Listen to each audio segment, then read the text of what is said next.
Welcome along to the Donkeystone tasting and tour. I'm James.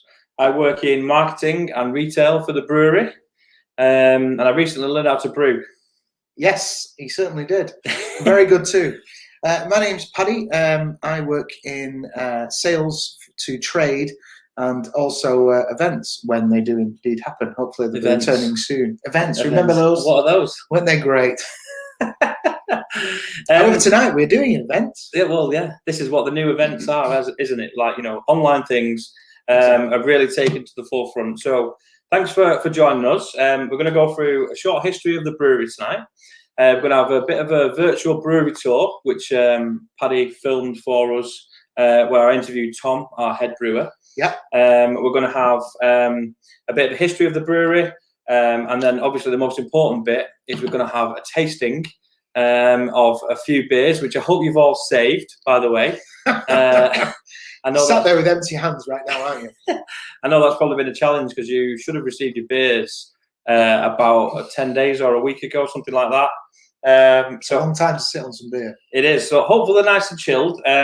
What we're going to do, just so they're not all sat there dying of thirst, is we're going to just kind of punctuate the tasting sessions for each beer in between each bit of content that we've got. So hopefully that'll mean that everyone gets to kind of steadily drink along as we go. Sounds good to me. Okay.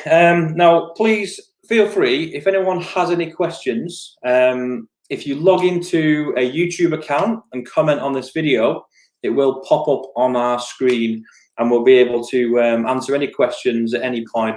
Right. So please don't feel free to dive in at any point with those. So, and it's just as easy as hello guys. There so you go. You should be able to see that on your screen right now. Yeah. Yeah. If you haven't got a YouTube account, literally, I think you can link it to your Gmail, or it'll take you a few seconds to sign up if you haven't done it. Absolutely. Otherwise, just sit back and enjoy the show. Easy peasy. Easy peasy. So to start off, well, should we just crack our first beer? Yeah, let's crack our first beer. Do you want to finish the beer in your glass currently? I will. Yeah. I can't tell you where that one is. Okay. Other beers are available. No, I can tell you, actually. It was one of ours. It's one of our beers. Yeah. Not in the tasting pack. So, okay, if I pass you this, Paddy, do you want to just show the viewers at home what we're going to be drinking? So, just 1 second. We have a comment. Hi, Edward Chillen. Hi. How you doing, Edward? How you doing, mate? Welcome to the show. The Lost Days Pilsner. Lost Days Pilsner. Yes, indeed.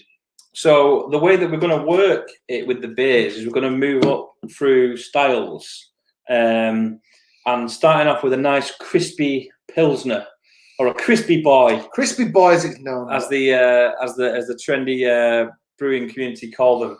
A nice crispy Pilsner to start us off. Yeah. So, do you want to do a bit of a story on this beer before we start drinking it? Yeah, absolutely. Absolutely. So let's crack it and pour it out. Yeah. So while we're pouring it, basically, Lost Days beers. We have a range of Lost Days beers, and we tend to brew at least one brew between Christmas and New Year every year. Which is one of those days in the year where everyone forgets what day it is. It's one of the lost days of the year. So every year we brew a beer and call it Lost Days. This year was a Pilsner. Beautiful can artwork, as you can see. That's by the mighty Dark Grail, who you can look up on YouTube and Instagram. Check out some of his artworks, other than the fine work he does for Donkeystone. That's Carl, if he's watching. Hi, Carl. So basically, we've used Pilsner malts to build a really classic Czech style Pilsner here. Now, it should be absolutely crystal clear in your glass. Certainly is. If you give it a sniff, I know this is going to get a bit poncy, but sniffing it, you get a real... But me and you know that, like, you can do this very, very well. I just tend to go, smells like beer. Yeah, James actually knows what he's talking about. You'll find that I'm catching up, though. You are. You'll find that different beers obviously contain a different scent, and that's because different hops have different qualities and aromas.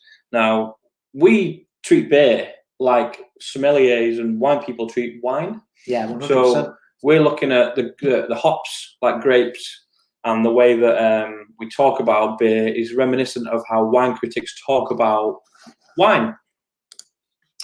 Hello, Mark. Hi, Mark. Welcome to the show. Thanks for joining us. So the characteristic with a Pilsner is a more malty style. Yeah. But it should be crisp and robust in its flavour. Yeah.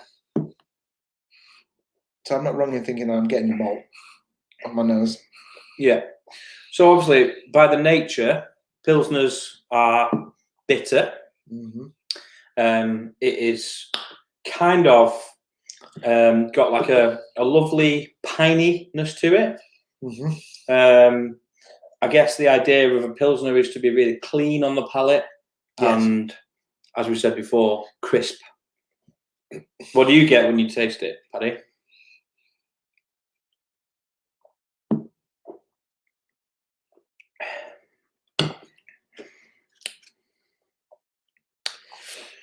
Well, I get the combination really attacks the tongue. I think for me, Well, that's important with a Pilsner. which is what I want out of a lager. As a former, I'll give you a little bit of backstory because obviously I'm kind of like a former lager lout. So Yep. I used to only drink lager. So this kind of beer was like home base for me. Yeah. And generally, my thing about it was the longer I got on with it, the less I wanted it to taste chemically, Yes. and the more I wanted it to taste like a lager. Now, obviously, with all of the beers that you're drinking tonight, you're not going to get that chemical thing, and that is unfortunately something we're going to mention any names. We won't have to. But if you go in the supermarket and pick up your Common Garden lager, you're going to get a chemical flavor, a tinniness to it. Yeah. Well, with the craft beer sector, you know, everything is about quality rather than quantity.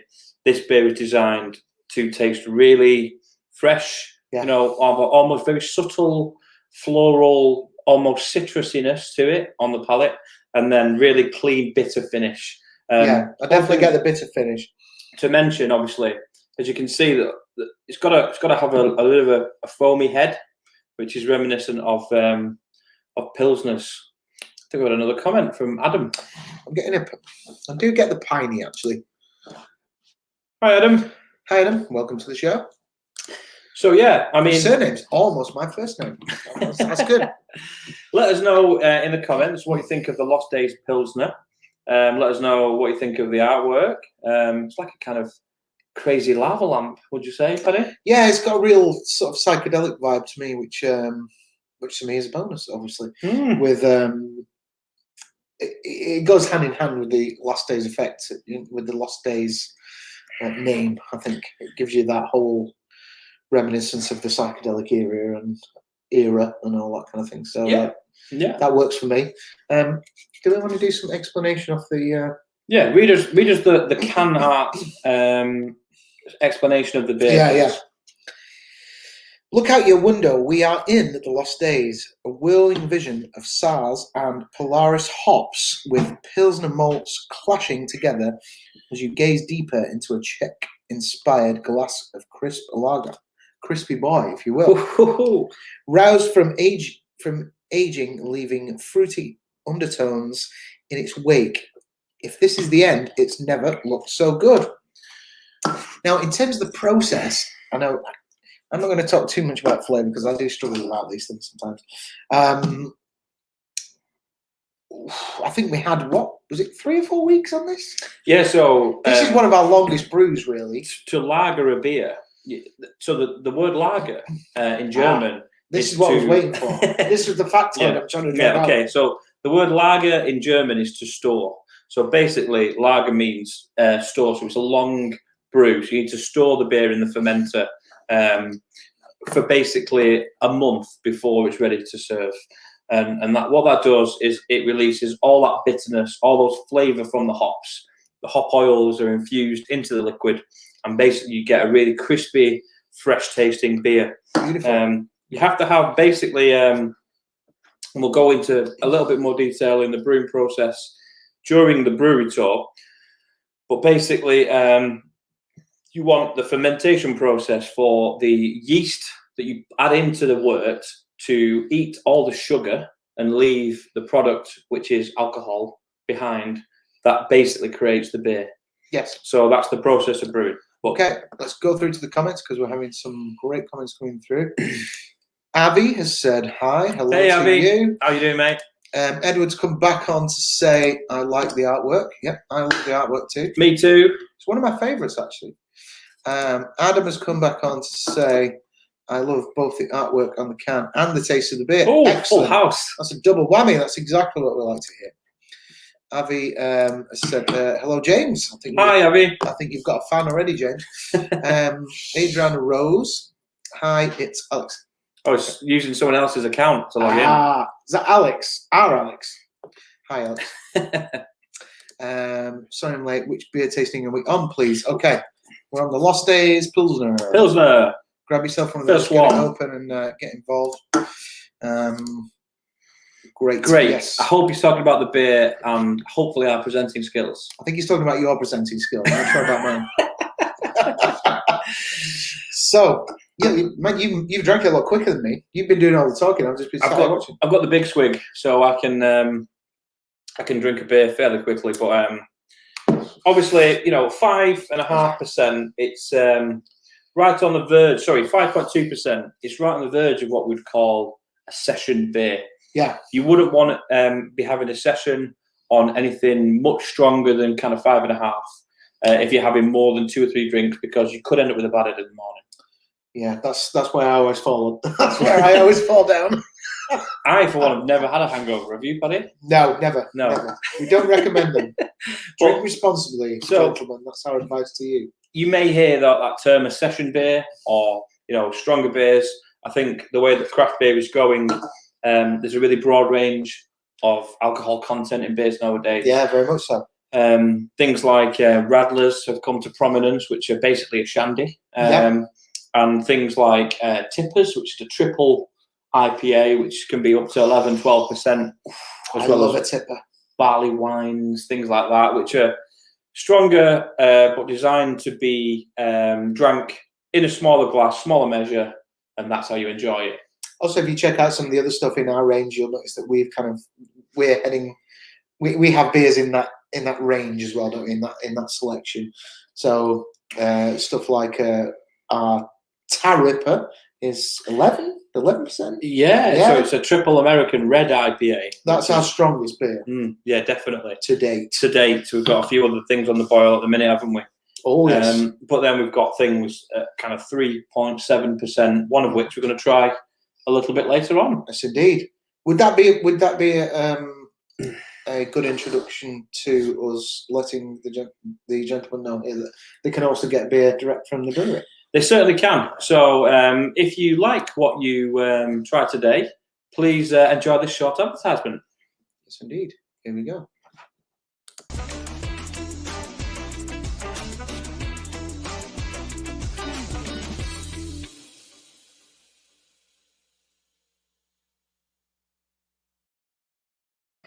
That's right. You can download our app on iOS or on Android, and you build up points. Yeah, the app's really good, isn't it? Because Brilliant. It kind of encourages trying different things, because if you make a purchase, you basically get points back to spend on future purchases, don't you? That's right.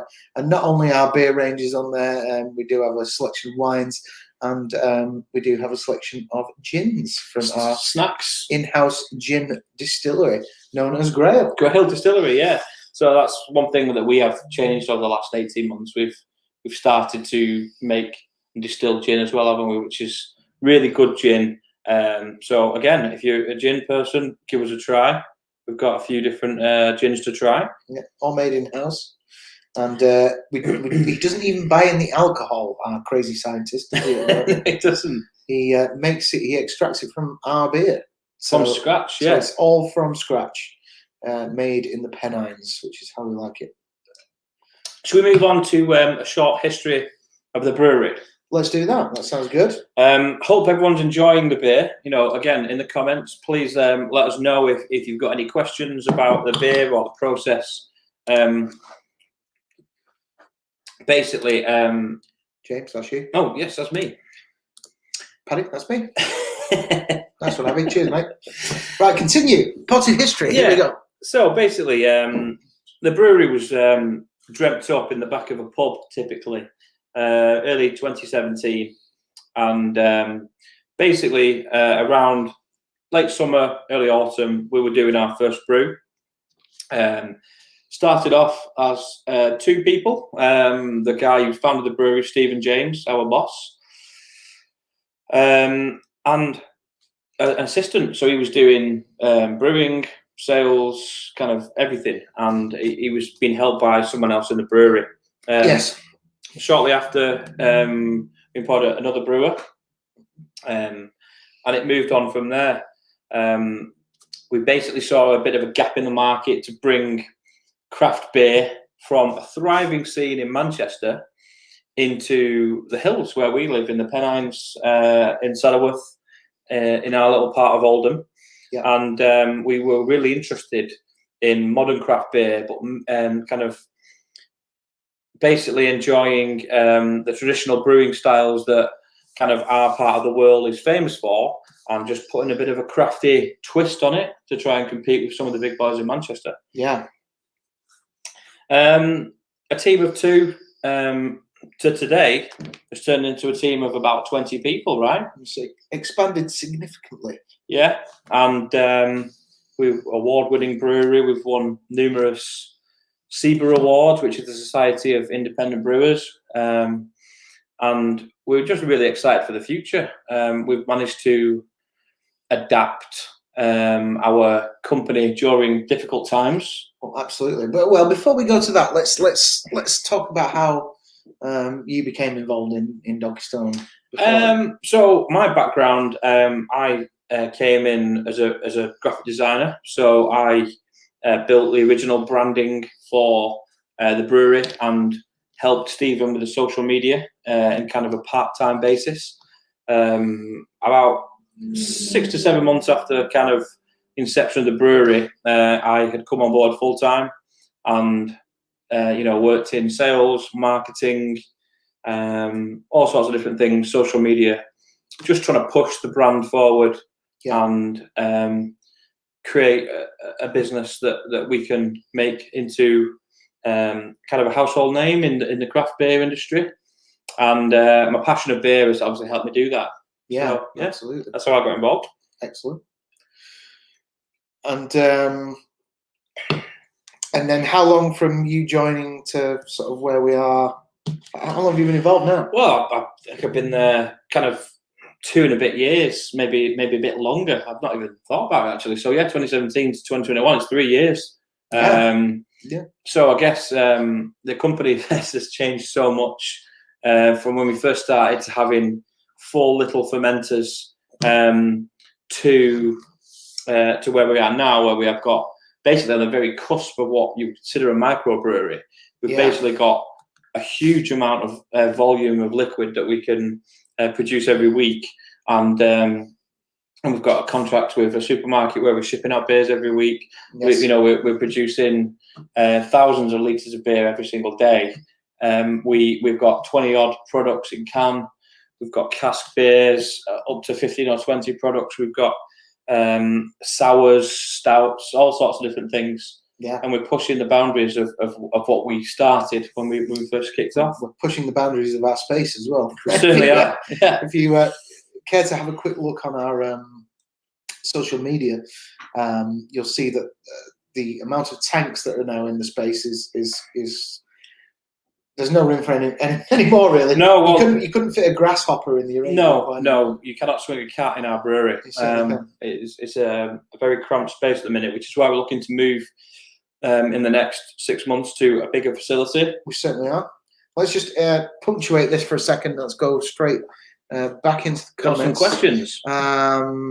Yes. So Edward was asking, which is the long part of brewing beer? Which is the longest part? That would be the fermentation process. So the actual brewing of the beer you can do in kind of a morning or an afternoon. It's a process of breaking down the malt and the grain, extracting that, with liquid into a big kettle where you boil the beer to kill off any of the bacteria, add the hops, and then you basically transfer it into a fermentation vessel, and that can take a number of days depending on the style of beer that you're making. True. You're about to learn a little bit more about it shortly as well, because we have actually organised previously for you a brewery tour. So James is going to step into a DeLorean quite soon, and go a couple of weeks into the past, and present to you a conversation with our head brewer Tom. So you get to learn a bit more about the process of brewing this evening. Going back into the comments as well, Richard has said, "Good evening, folks. How long have you been brewing beer?" As a brewery, we've been brewing since 2017. I myself, you're most welcome, Edward. No problem. I myself learned to brew beer at the brewery before Christmas. Yeah. So obviously my role up to now hasn't been actually brewing the beer, but before Christmas the demand got so high that I had to jump into the brewing team and basically learn to do the nuts and bolts of a brew. So in case we're struggling for the amount we could brew in a week, I could jump in and do a kind of shift brew. So I've been brewing for about a month and a bit, 2 months, but as a brewery, 3 and a bit years. 2017, yeah. And as a side note here, this is something you may not realise about the brewery, but like depending on, well, it doesn't even matter what your particular role is in the brewery. Like my role, I've told you about previously. James's role, I've told you about, but first and foremost, we are a cooperative. So you will find that somebody from the sales team might be squeegeeing beer out of the room. Somebody else might be delivering beer because somebody else is ill or whatever it is. We all help each other out. We all look after each other because at the end of the day, we're passionate about what we do and we want to make sure that everything works. And we'll fill any gaps that appear. I suppose that's like the beauty of a small team, right? So everyone has to be able to jump on whatever role is provided that day. So you might catch me or Paddy doing a few deliveries if we needed to. Equally, we'll be thinking up beer names or coming up with artwork for beer cans. And that kind of relates sort of nicely back to how I came in, really. So go on, tell us how you joined the team, Paddy. So the way I came in, guys, I have been I've been involved in media and radio and stuff like that previously, but for the past, I want to say, since about 2009-10, I was a full-time self-employed musician, and obviously, because of the COVID situation, I had nowhere to play anymore. I did a handful of virtual gigs, but found that they didn't really work for me. For me, a virtual thing is a conversation rather than a musical thing. There's a lot of people who do it very, very well, and hats off to them. But for me personally, I need that real connection, and people in a room going like this. Yay! That's the way it works. That's the way it works for me. And having a partner and a young family, I found that I couldn't pout on the sidelines for much longer. So Steve, who started the brewery, is one of my oldest friends. We were actually in a band together many, many years ago when we were much younger and less grey. And I was less grey. He's got no grey. No, he dies it. I don't know how he manages it. I don't know. So I kind of turned around and said, this connects into how we developed with the COVID situation, doesn't it? Yeah. So tell us about how we went from supplying lots of pubs to all of a sudden we quickly had to adapt the business, because I came in, a couple of months after that. Yeah. So let's talk about that, and then that will lead us into where we are today. Well, as you alluded to, we were dealing with kind of solely with pubs before the pandemic. We're up to about 150 pubs that we were supplying, and then like a tap, it just switched off straight away. So I think what we did really well is adapt as a business. So we decided early on that we were going to do home deliveries, and we're going to really ramp up our retail sector, Yeah. which is the part in the business that I look after. Yeah, that's right. So Does it very well too. stop. Home deliveries became part and parcel of our business, really, and employing friends of the brewery, whether it was like, my dad's done a few deliveries and friends and stuff like that. And I think that's how you initially got involved, isn't it? You started doing some deliveries for us. That's right. And as we started to kind of expand what our offering was, doing these kind of events became part and parcel of what it is to be a modern brewery. Yeah. And you got involved in this kind of side of things. And then all of a sudden, you were just part of the team. That's right. Yeah. All happened by accident. That's the way I operate, really. Blagging it since '77 is what I Absolutely. like to say. And very happy I was to be part of it. So yeah, we were lucky to have purchased a canning machine just before all this kind of kicked off. Very important step. Which allowed us to continue to ship out a lot of our beers in small packs rather than in casks. Yeah. So at that point, you can continue to like make a living because people are still drinking at home. Yeah. People are still enjoying a beer on Friday night. And we were able to service that quite quickly. That's right. The delivery thing became huge, and then I kind of started developing the supply to trade as well. So supplying to independent craft retailers and such like is become quite a big part of the business because still we're not able to supply the pubs. Huge. So James's part is very important, and your part is important. The trade team's part is very important right now until things open back up. Well, but people still have their habits, and people still like to, have a drink on a weekend, and basically off licenses, can and bottle shops have become the only place where you can get a beer from. Yeah. Apart from breweries like ourselves who are delivering them, you have to go to a shop. That's right. We've got a question from Mark. Yeah. Let's go back into those. So, how many liters do you make in a day? Good question. So I think in layman's terms, it would be something like 6,000 litres a day. Now, we speak in hectolitres, I think. Yes. The tanks are slightly different in measurements, and there's a technical term for exactly how many. But I think it boils down to about 6,000 litres of beer a day on a typical day that we brew. And I quite like the fact that they use hectolitre because it makes you sound like an alcohol fan. It does, doesn't that it? works for me. That's good. Yeah, absolutely. We're growing it. So it's more than you could drink, to be honest, Mark. To be honest, more than you can drink and survive. Absolutely, it's a lot. It is a lot. But that's the way it goes. Absolutely. I'm assuming Patricia is saying hello to other people on the stream. Hi, Paul and Neil. Hi, Patricia and Paul and Neil. Hello there. Yes, so let's go to Mark's comment. Well, that's a huge question. Which pubs do you use in the northwest? In the northwest, well, loads of pubs. Any ones we can get our hands on. No. Well, I mean, around our local area, we've got tons in Saddleworth. In Manchester, we have rotational pubs such as the Port Street Beer House. Yeah.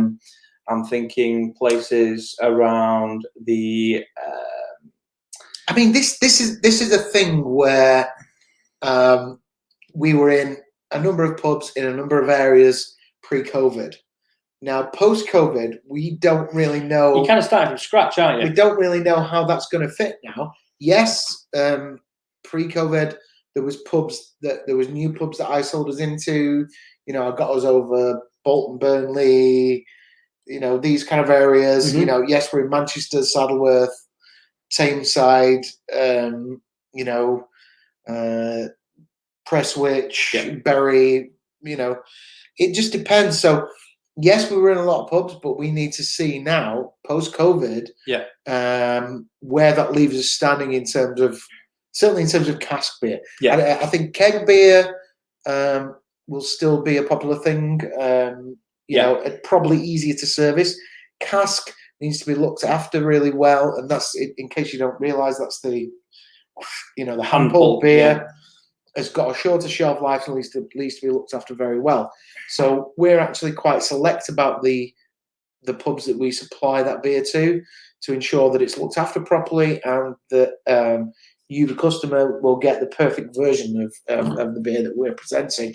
So, yeah, I mean, apart from going back to the pubs that we have supplied previously and sort of seeing what the situation is there now, to a certain extent, we're going to be, my team's going to be beating the street again and finding out how that map looks now. Absolutely.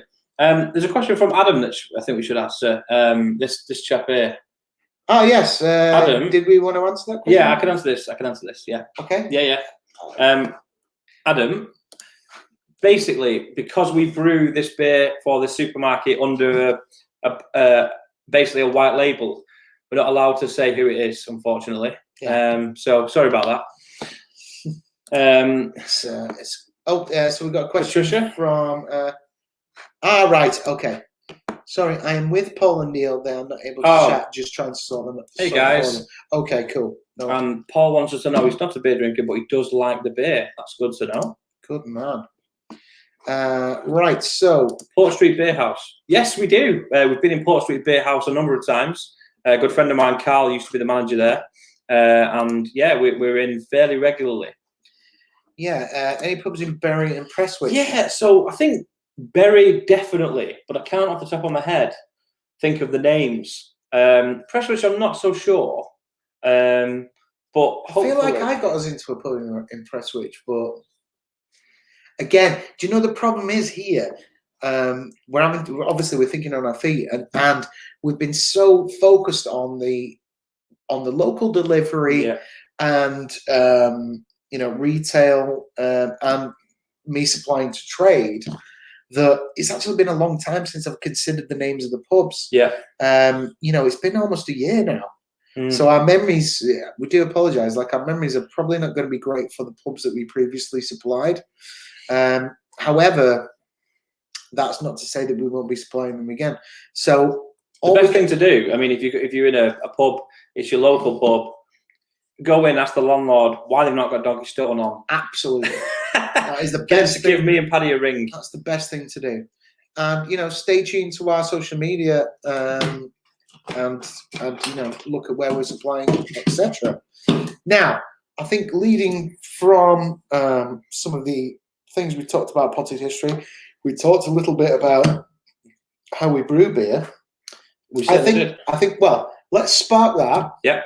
And then let's introduce the guys to part one of our brewery tour. I think. So we're on to the next beer now, guys, which is going to be the Best of Company. Yes. In the Best of Company. So we've moved from a Pilsner, which is obviously really clean, crisp, fresh beautiful tasting. And we're moving on to a pale ale. Now, just as the way that we're moving through the beers in terms of style, this would be probably the next crisp and cleanest beer that we do. So the Pilsner is particularly crisp, refreshing. Now this beer, as you move into a pale ale, starts to be more about the hops. So I like to call this one an entry-level craft beer, because basically the hops and the citrusy, fruity flavours, not so much as some of the other ones, but these become, head when you pour it out. Yeah, they become a little bit more important. And what I can identify with what James is talking about, an entry-level thing here. I mentioned previously in our show here that I was really basically a lager out as a drinker since my teenage years, which is long ago, but a lot longer than I care to remember now. But when I was first introduced to Donkeystone, obviously being friends with Steve for a long time, they produced a craft lager, which you can check out on the website of the app. It's called Cotton Clouds. That was kind of my entry level to craft. So when I started going up there, I was like, what's the closest thing you got to a lager? This is the closest thing we got to a lager. So I started drinking that. And then from time to time, as happens with craft beer and the way things works, it's like we're waiting for the next brew. There's going to be something else, why don't you try this in the meantime? And that was kind of, so Cotton Clouds was my gateway to different kinds of craft beer. And now I will choose craft beer over lager.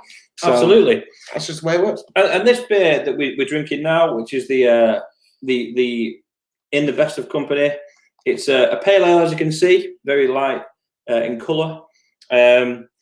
What you should be getting in there is kind of a light citrus flavour, very floral, bit more fruity than the Pilsner, because the Pilsner is all about that bitterness that you get. This one is more about the malt. So the malt is what makes this an ale rather than a lager. So we're using malts that allow the beer to have a more robust flavour, and Yes. it should feel only a bit, but more of a traditional hoppy beer than the last. Okay. More hoppy. More hoppy. Yeah, it's slightly more hoppy. Only slightly. Yeah. Company definitely lemony. Lemony. That's the fruit that I think you get. Good call. Yeah. Let's have a smell. Yeah. I get the citrus. Is it almost weird to say? I kind of get it. It's almost like a. It's like a thingy citrus for me. I don't know whether it's a plus. Yeah. There's a bit of sweetness there. Yeah. But yeah, it's a beer that is one of our newer ones. You're laughing at a comment there. Share with the group. Have you two been in a police cell? Personally, I've never been in a police cell or been a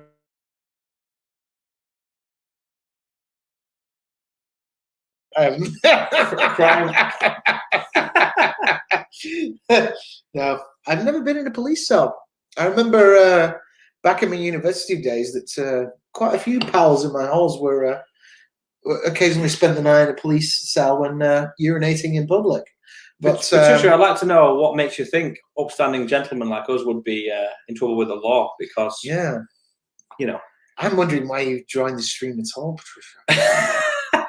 Are you a troll? Anyway, yes, Adam, love the can artwork. I mean, tell us a little bit about the concept of the beer, Paddy, because I think it's an interesting point. Yeah, I think, well, obviously Carl, who's our graphic designer and is heavily involved in all aspects of the brewery, this was obviously a piece of art for him. But for me, in terms of the name of the beer, this really goes hand in hand with what we were talking about earlier, is that, we're a very close-knit group of people who work together. We're very passionate about the brand that we're working with. And ultimately, kind of we're all mates. So for us, when we're drinking the beer, when we're talking about the beer, when we're trying to sell the beer to other people, we're in the best of company. We are, aren't we? Yeah. That's how we feel about it. So it was kind of a nod to... I mean, tonight's an exception, obviously, but... Yeah. Terrible company. Apart from you guys. I'm just pouring up with it. No. Yeah, that's, it was kind of, I think, a celebration of what the brand means to us. Yeah.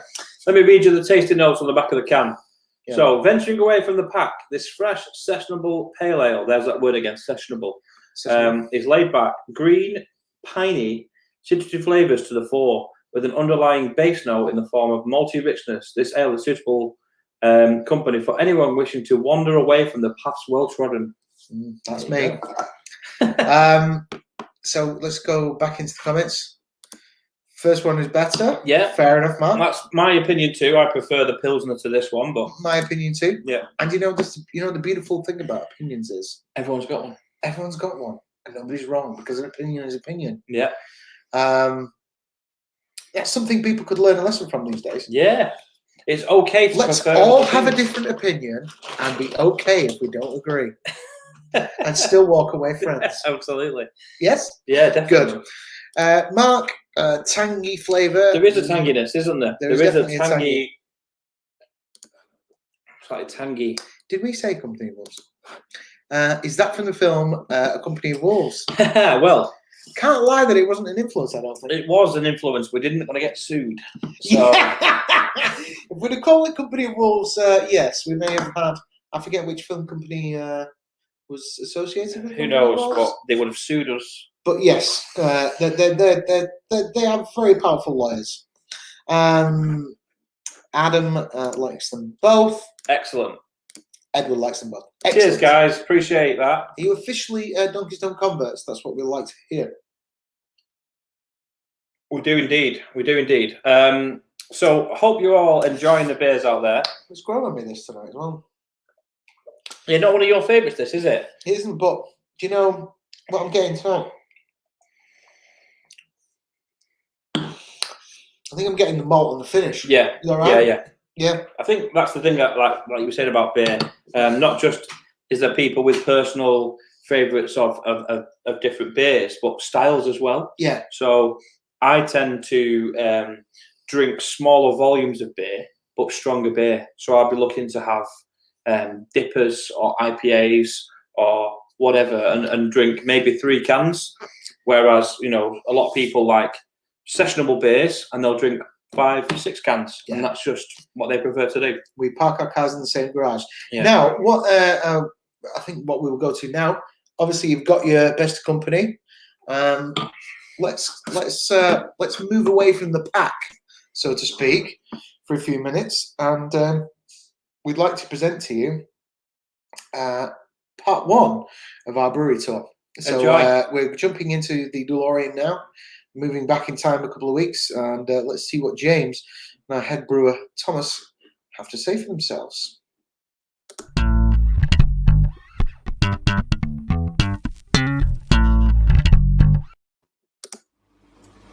Alright guys, welcome to Donkeystone Brewery. This is our brewing facility where we make all of our craft beer. Everything that you're drinking tonight, you will have been made in this room.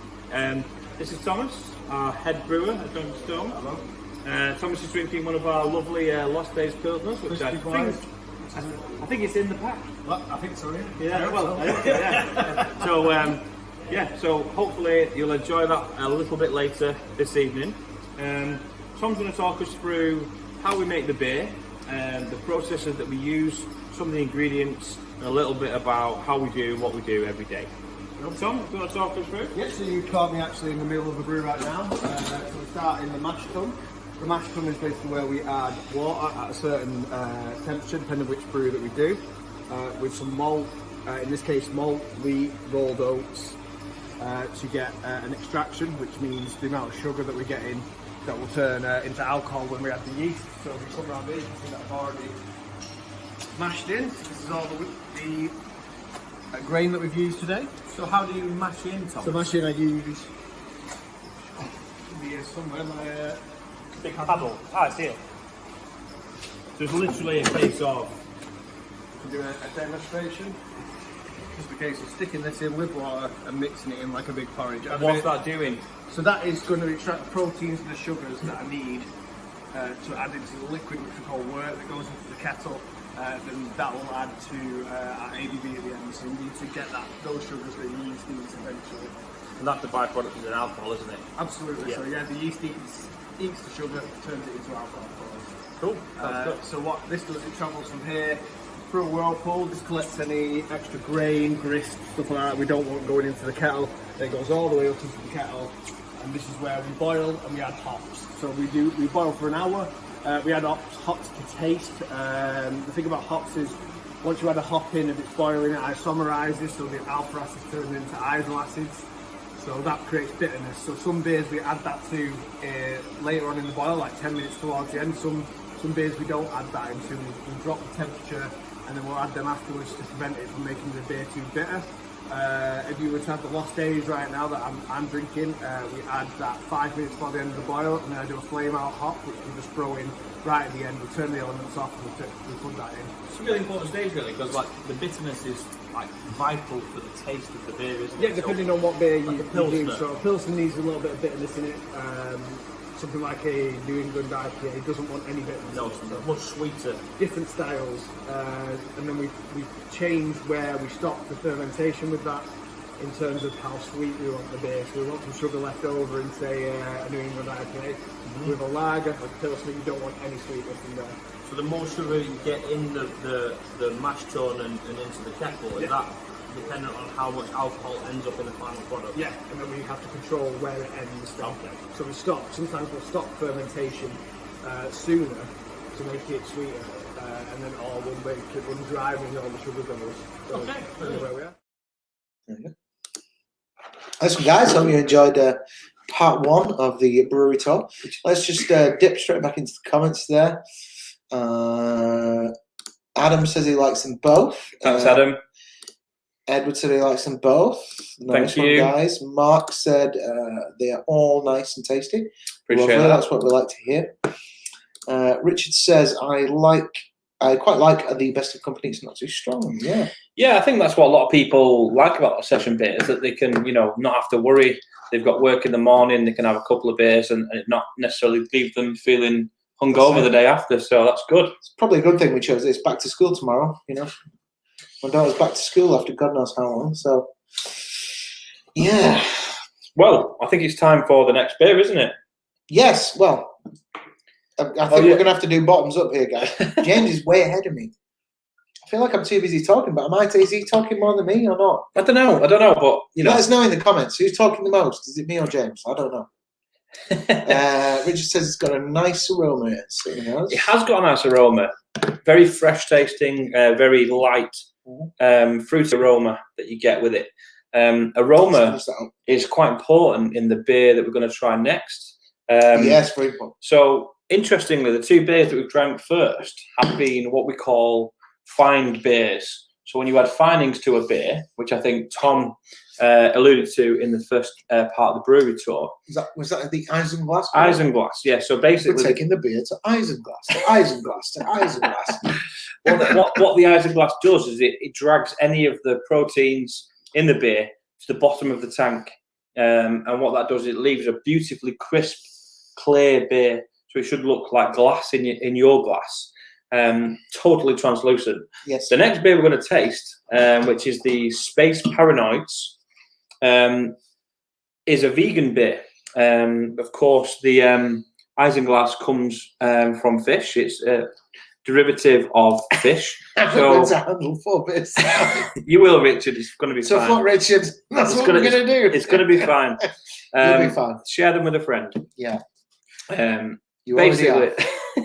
Basically, this beer is not fined. So when we pour this out of the can, you will see that basically it's cloudy in its appearance, which is something that genuinely in the craft scene has become vital to be a craft brewer nowadays. Yes. So before we go there, there's a very, very interesting question from Adam. So if you stop fermentation, is it sweeter? Does that mean that the higher the content, it's more bitter? It's interesting. So basically, you can regulate both these things, the sweetness and the alcohol content, with the amount of yeast and the amount of sugar that you leave in. So you can have really strong beers that are sweet, and you can have also really less strong beers that are sweet. But the way that you modulate that and make sure that that process is under your control is by using the right amount of yeast that you want to eat the sugar in there. So often you'll find that stronger beers have got a bit of a sweeter taste because they've put more beer into yeast, so that it's leaving some of those sugars in the beer longer.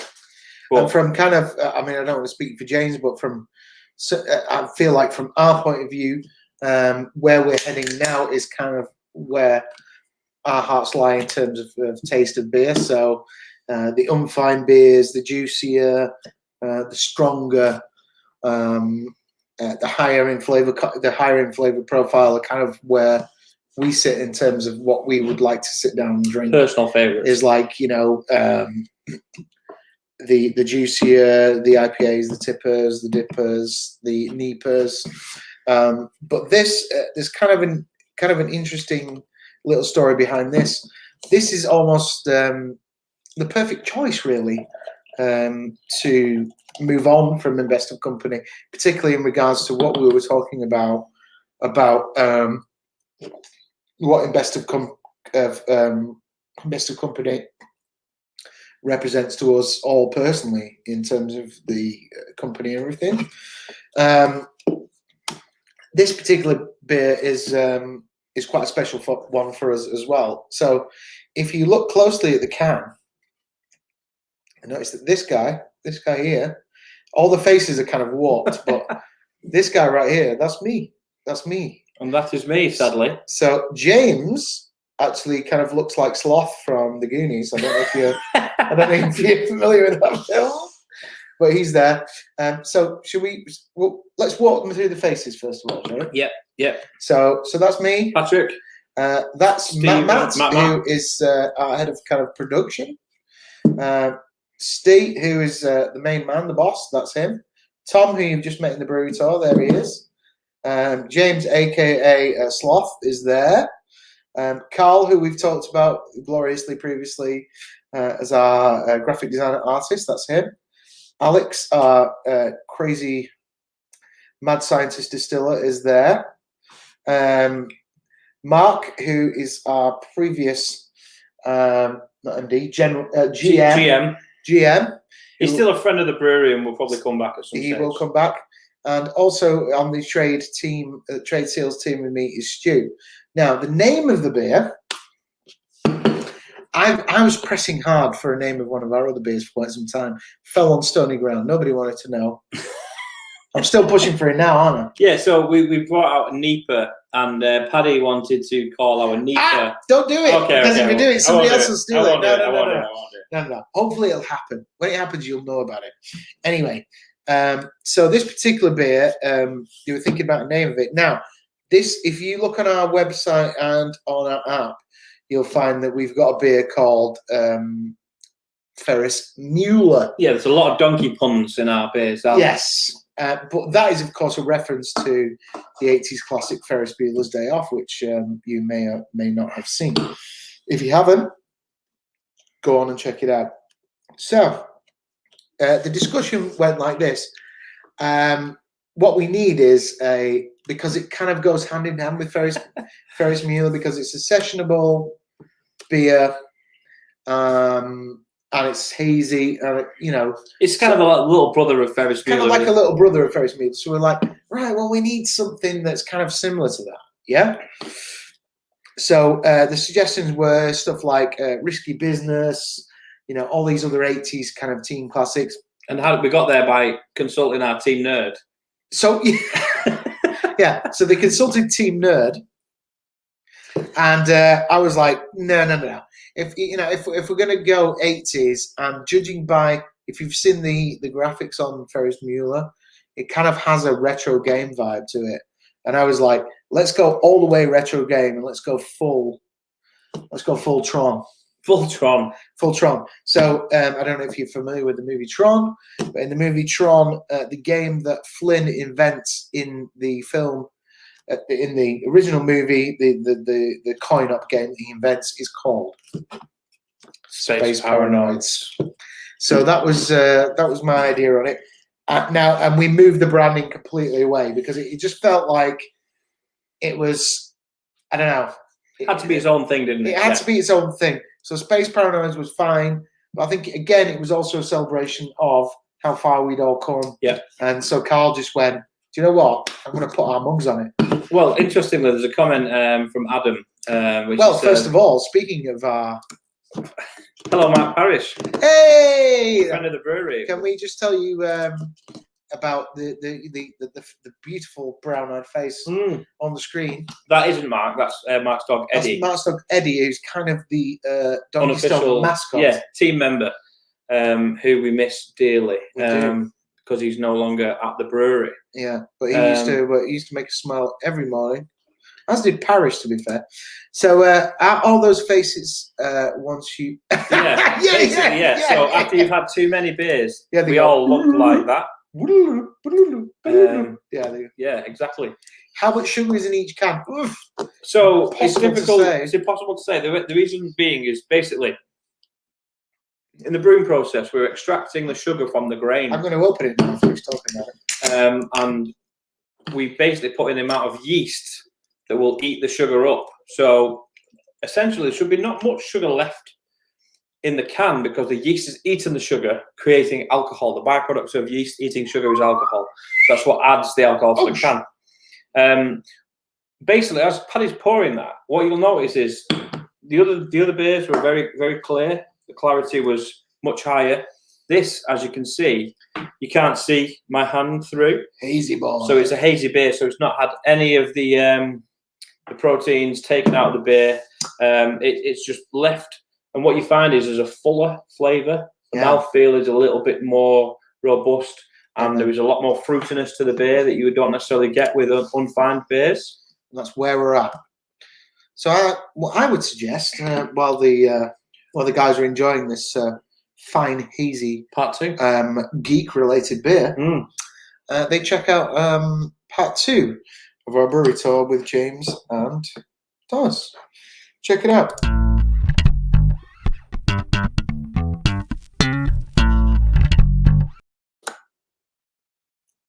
So after the kettle, where do we go? After the kettle, we go to the heat exchange. If you want to come round there with me into this corner.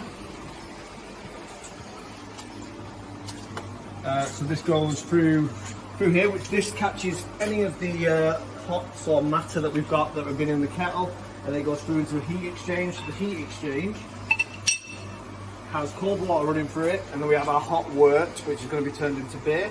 These plates touch each other, so as they touch each other, they swap the heat.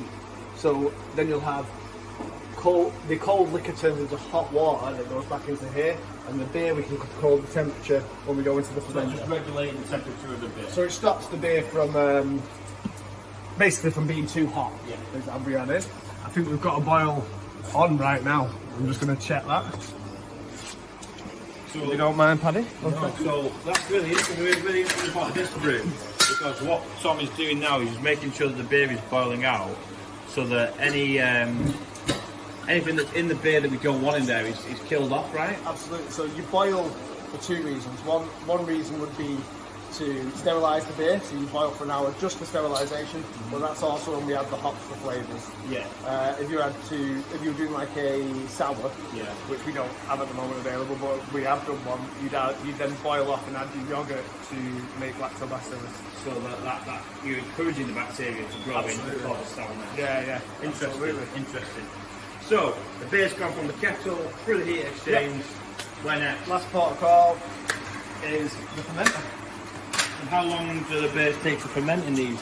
Depending on which beer you've got. So obviously higher end beers will take, like higher end is 11% beers that we're making right now. They take longer to ferment because the yeast has got to work harder with more sugar. So they take about 7 days. Whereas something like a light pale ale, 2 days, 2 to 3 days. The lager took a month. Yeah, different process. Because we lager it, so lagering actually means store. We store something in German, so we literally store that for a month. Right, interesting. And I guess like at this point we can add different dry hop kind of things to add flavour. That's after fermentation. So fermentation happens when the yeast eats in layman terms, the yeast eats the sugar to make alcohol.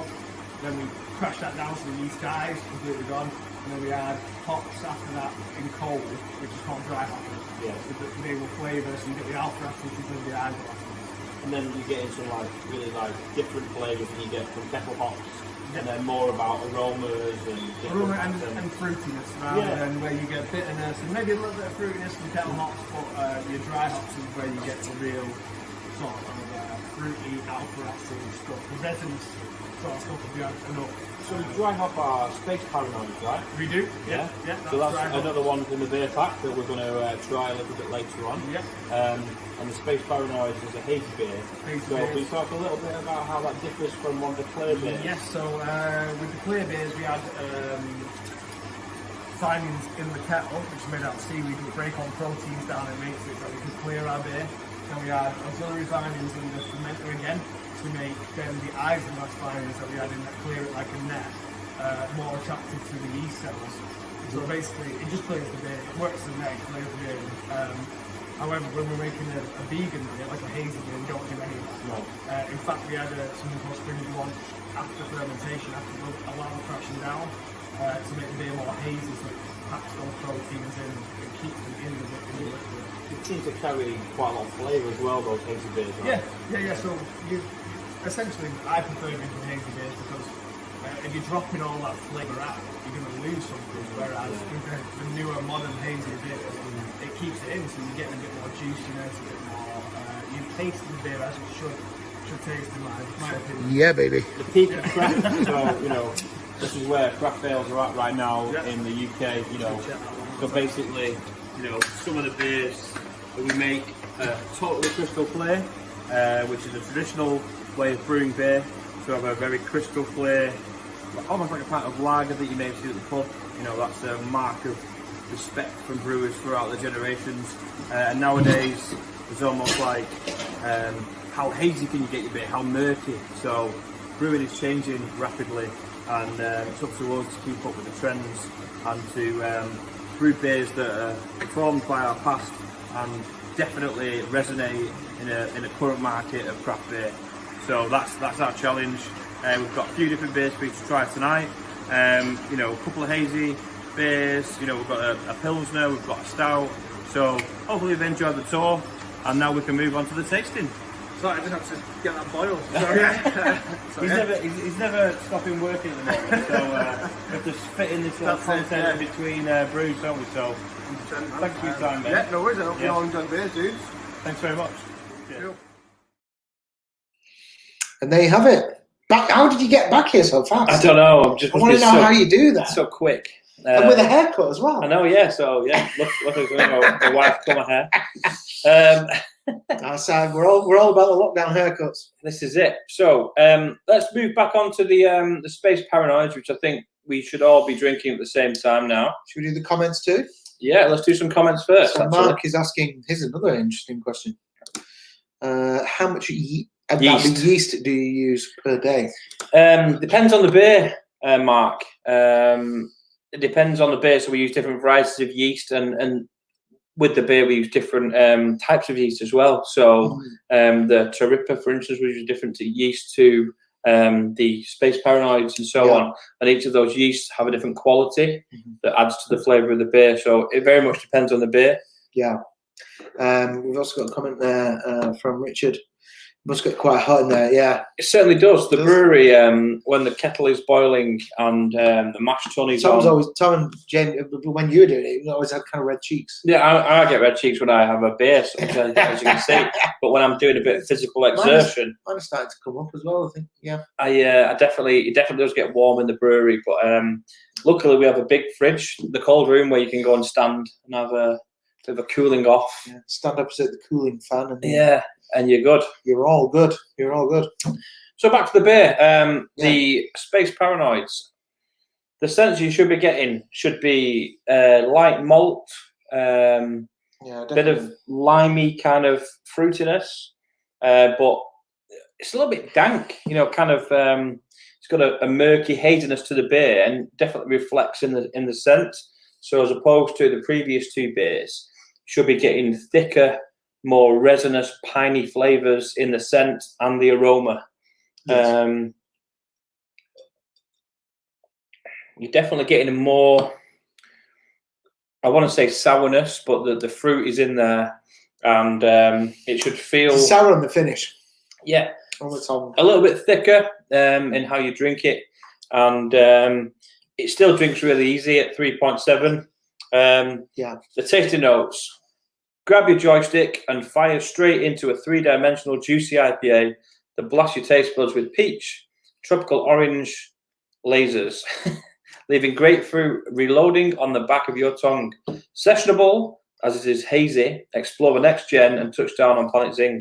So what you get in there is that the zing, I think, refers to that finishing touch, which is that sourness, that tartness, but you're getting those orange peel, grapefruit, lime flavours in there that make it a really well-rounded beer. I think it was Tom that wrote the tasting notes, wasn't it? Yeah, so you can see the Tron references are to the fore there. Yeah.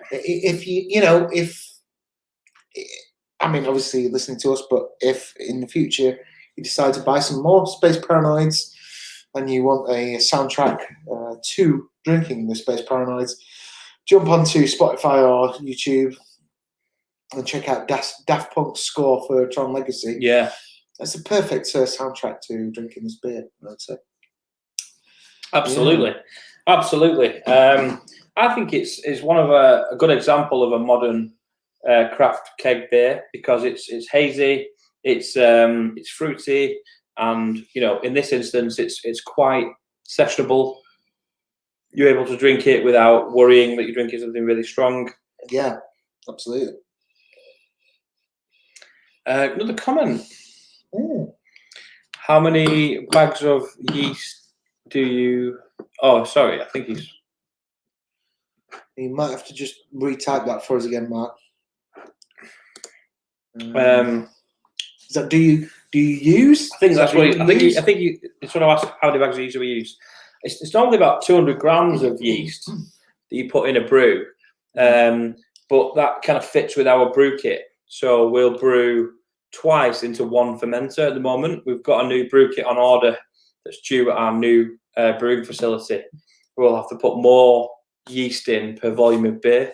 I think the way we brew now in our mash tun, we have to use 2 packs of yeast. Yes. Per brew. It seems to me that I kind of don't. I tend to see a greater volume of malt delivery than I do of yeast.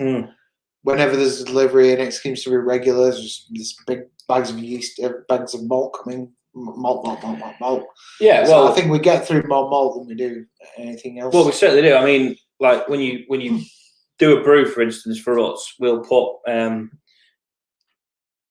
for a Donkeystone brew, we'll put 11 or 12 bags of malt grain into the brew, and then we're extracting all the sugars so that Tom will manually mash those in with a big paddle with hot water. And what we're doing there is we're basically stewing the malt to extract that sugar. Yeah. And then when we put the yeast in later on in the process, it's going to eat all that sugar up. So the yeast, then we have to treat the yeast really carefully. It can't be too hot or too cold, which is part of how we control how the brew goes. So if a certain temperature, the yeast will die. Scientific, isn't it? Yeah. So you can't let the yeast get too cool or too hot. So we have to regulate the temperature very strictly. So that has happened. That does happen. It does happen. Yeah. That's how you learn about these things. It happens. You're planning to make a beer that's 11%, and the yeast dies, and then you have to go, okay, well, this is probably going to be an 8%. Yeah. But that's the beauty and frustration in what we do, I think, is that it's not an exact science, and but you're working with a live product, aren't you? You're working with a live product. It's not an exact science. However, you can be given a gift sometimes by those mistakes. Something doesn't work out towards a beer that you're planning to make. However, you get something different, and that could be even better. That's the great thing about it. Absolutely. So let's go back to some of the comments. How many cans you use? Thousands. Yeah. Thousands a week. 30,000 roughly a week we're doing at the moment. 30 to 40,000 cans a week. Yeah. So there's a lot. And can we talk about the supply and demand situation? Yeah. Can we talk about that? Okay. So that by itself dictates a problem for us. Is that because of COVID, everyone wants to put things in cans.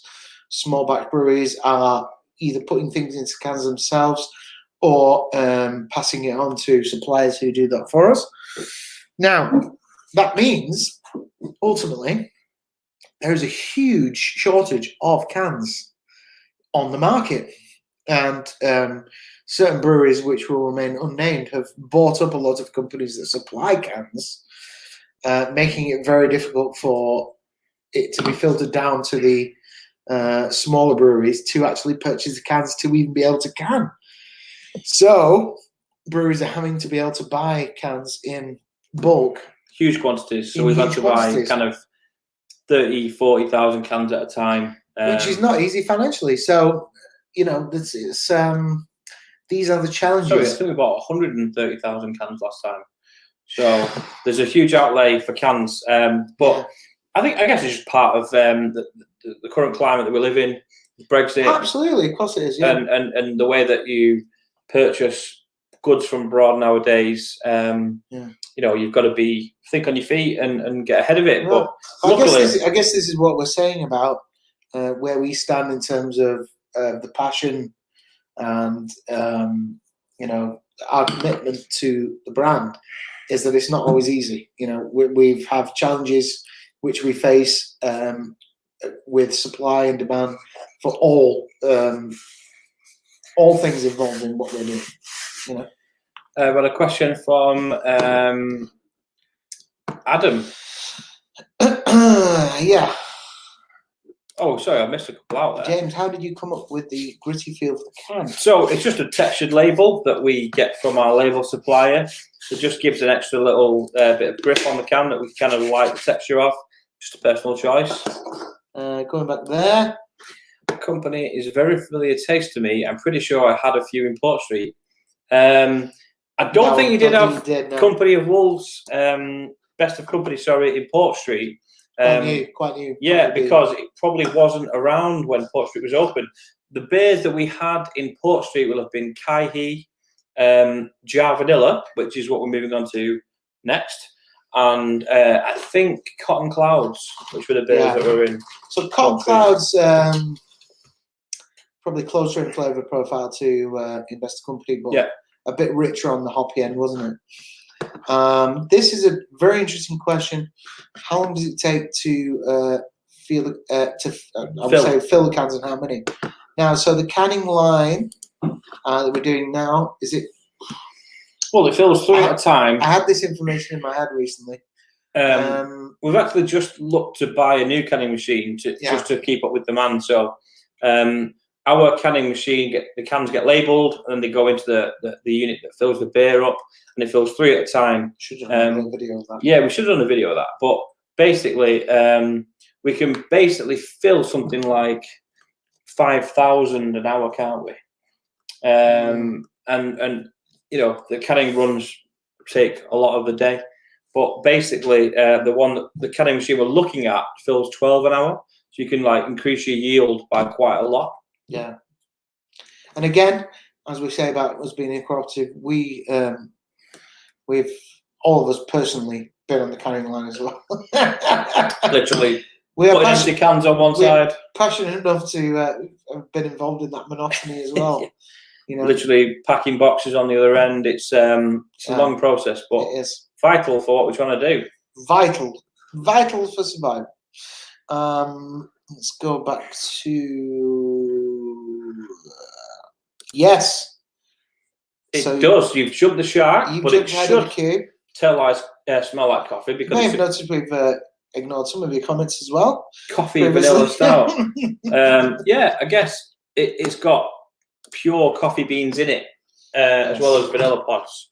So it will taste like coffee. We're going to move on to that very shortly. That's impressive. I think Ed was talking about the canning machine. Yeah. How many do you fill in an hour? Listen, I had in my head the is it like I want to go per minute? Yeah, I can't remember. I think different. It varies on beer again because different beers have got different kind of viscosity, and I feel like let's do an example. I feel like per minute maybe 10 to 15 cans. Yeah. Right. So if we went to where we're going now, where we want to go with the new canning machine, you're probably looking more like 65 cans a minute. Yeah. So yeah, it's a pretty quick process. Let's walk you quickly through it. So how it works is, James has highlighted on that just beforehand. So how it works is you are given a pallet full of empty cans without the lid. So let's look at the cans here. You can see, we'll walk you through the process. This lid section here is separate, okay? So you're given the can without that section, the ring pull on, right? So you take 2 of those in your hand and you press those onto a unit which puts Purges CO2. purges CO2 into the can to remove any contaminant or dust or anything like that, okay? They go onto a production line, they move along. Let's do it that way, then you can see it. They move along the production line. First of all, they get hit with a print. No, first of all, they get hit with a label, okay? Yeah. Label's on a big spool. It gets wrapped around the can. Then it gets hit with a inkjet print on the bottom, which gives you your batch number and your dates that obviously the sell-by date. Then it moves along to a section where you've got 3 jets which drop in and drop the beer into the can, okay? And that's an ongoing process because sometimes you get too much foam, too much air, so you've got to have someone managing that at all times about the level, haven't you, and about where it's going in. As soon as it moves out of there, there's a unit with a big drop down of these can lids. So these drop down into place. They are placed on by another piece of the unit. They come out of that. It will clamp down on it. Clamps it down, and they come out onto the production line, onto a rotating table. Then, once they hit that rotating table, somebody takes them off, and they weigh them one at a time. We have got the exact weight that we need to be within that can. Okay, so they weigh that, and they say, okay, is that within the range of the acceptable weight? Okay, if it's not within the range of acceptable weight, they go on the side, and we can't sell those. Then they go off, they go into a box, they get taped up, and then they go into a pallet. The pallet then gets wrapped, and then probably they either stay in our warehouse or they get labeled to go onto wherever they're going to go next. Yep. And that is the process of canning. And before that, obviously, you get the process of brewing. So it's quite a long process. It is. It is. And there's a lot of investment in it. Got a question from Adam. You want to bring Question that up? from Adam. Why doesn't the beer?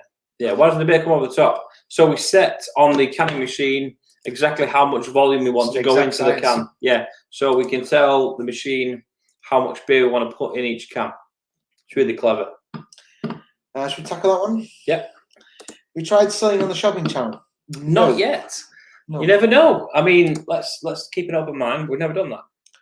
I mean, I feel like we could do Donkeystone shopping channel. I think that might be quite fun. Yeah. Up next on QVC is our Jar Vanilla. It's a rich-bodied, full-bodied stout. Tell us about that bit. You can pay in 3 easy payments. £1 a week.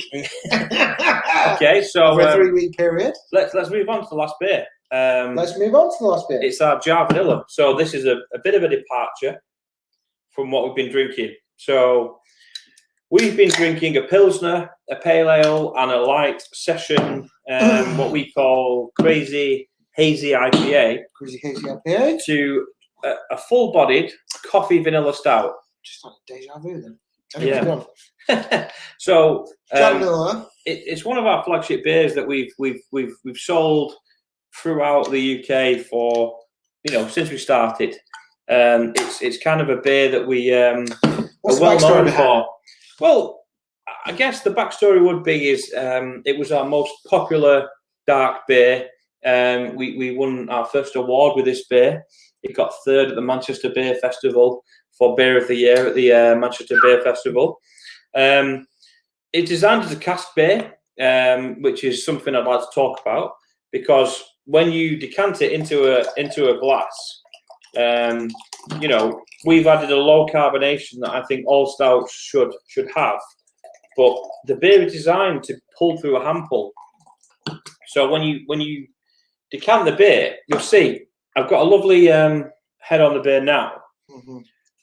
That head disappears fairly quickly. Yeah, it's but I think what we'd like to do is perhaps next time we brew this beer for cans, Sustain that head. is just add a little bit more of the oats that add that creaminess to the beer, maybe some lactose, just to give it a little bit more thick mouthfeel. You expect a stout to have a little bit more robust flavour. Now, obviously, we're using pure coffee beans. We're using Madagascan vanilla to add that really rich flavour. Speaking of which, if you're not a coffee fan, you can check out the Madagascar stout, which is the version without the coffee. Check that out on our website. Do you sell the glasses with the wolf on? We don't sell glasses with a wolf on. We sell glasses with a donkey on. Yes, we do sell them with the donkey on. Yeah. The wolf on, that's an interesting consideration because it's a striking artwork. So let's look at that. We've talked about doing merch for different beers, haven't we? We have talked about doing merch for different beers. However, just going back to the merch, just take another quick look at our advert.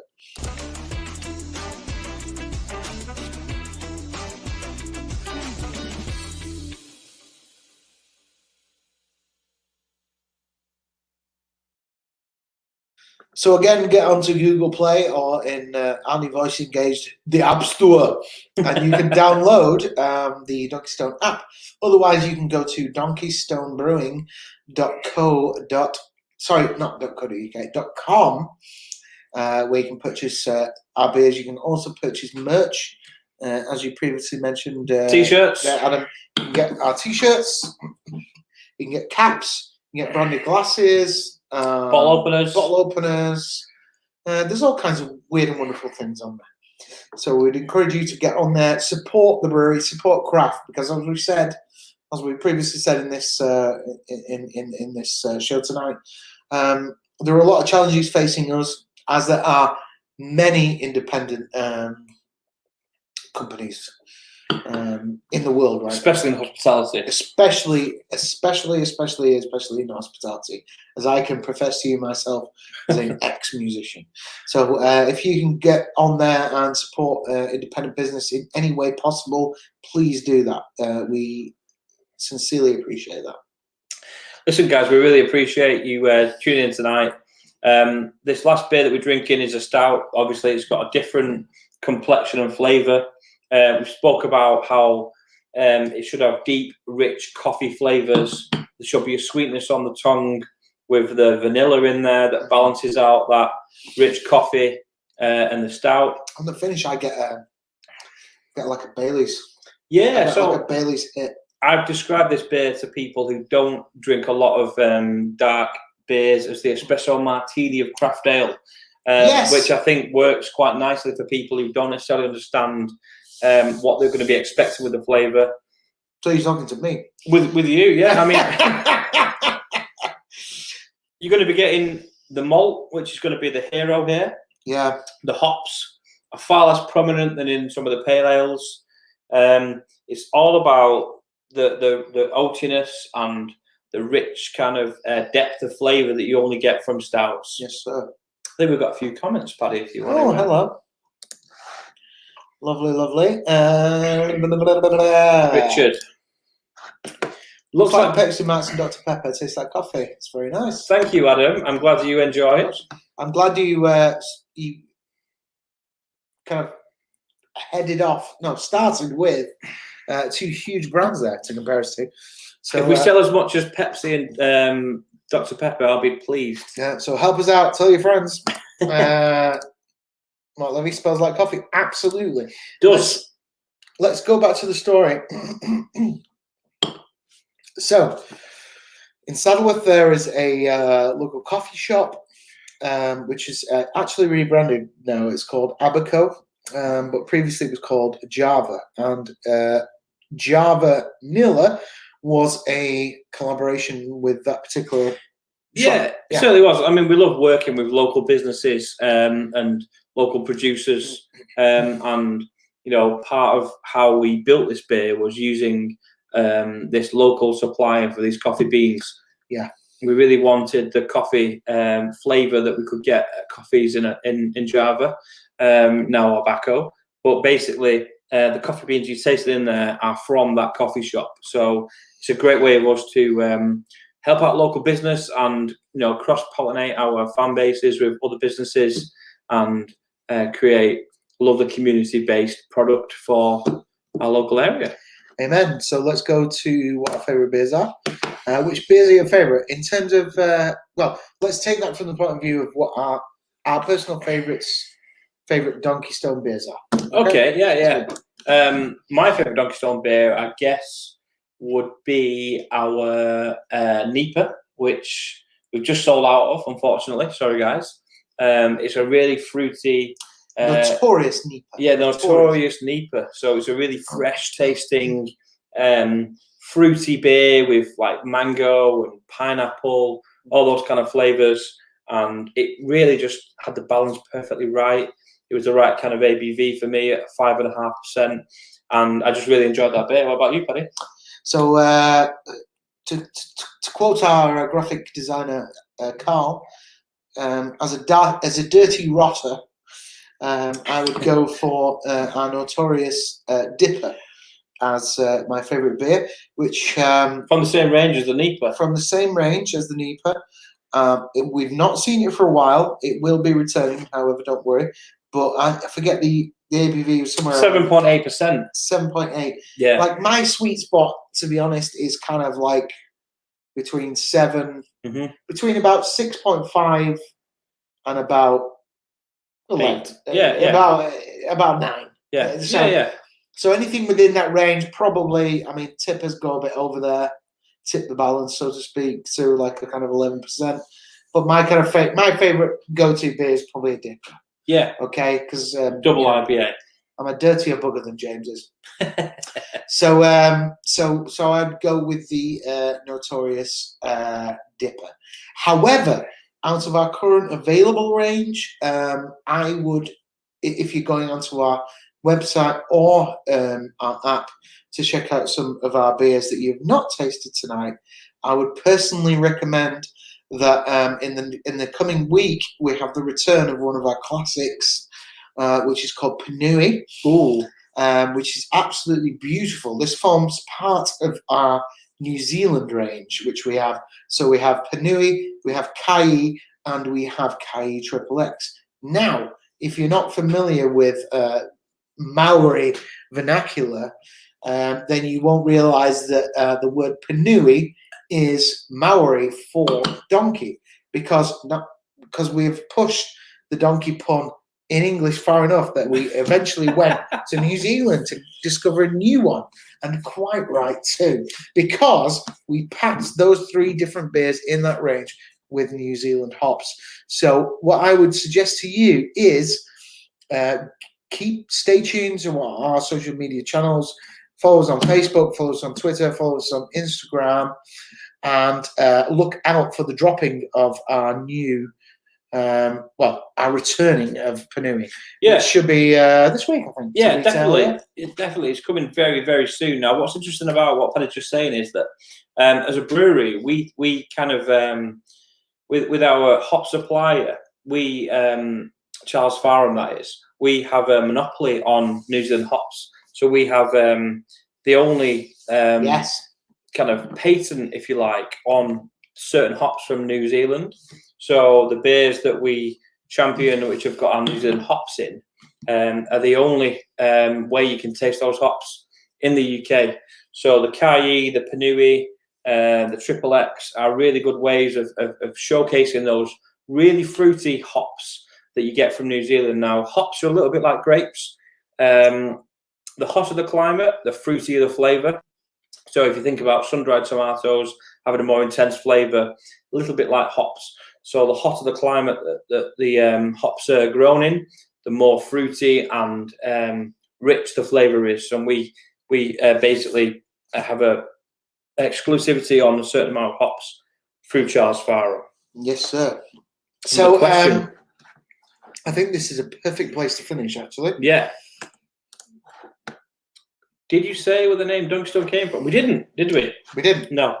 Tell me, James, where the Donkeystone name came from. So a Donkeystone is basically during the Industrial Revolution and the mill towns that followed in that cotton trade, basically, This goes back to my family history as well. yeah, cleaning your stoop outside your house was a really important part of your status in the community. Stoop, aka your front step. Your front step, and you know, a lot of grimy streets and filthy pavements.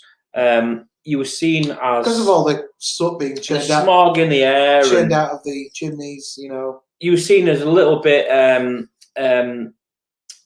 higher up in society if you could keep your front step nice and clean, and it appeared like your house was, clean and you looked after yourself if you cleaned your step. Now, the way to do this was using a Donkeystone, which is basically like a little stone that you could clean your step with and scrub it down. If you Google like it, that. yeah, it's like this.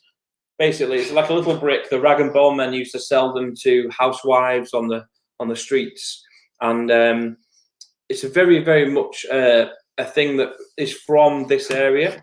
It's got a real cultural heritage in our area, and we wanted to just have a little nod to something that was local, and use something that meant something to our families and our grannies and that kind of thing. The last place in the UK you could buy a Donkeystone was in an indoor market that is 3 miles away from the brewery, and it just felt like it had a resonance in our area. So we wanted to use that, and one of our taglines is craft beers polished to perfection. Now, obviously, using a Donkeystone, you're polishing your front step, so it just worked in that sense. So yeah. Hopefully we feel that we're everything's a process. So we like to say polished to perfection.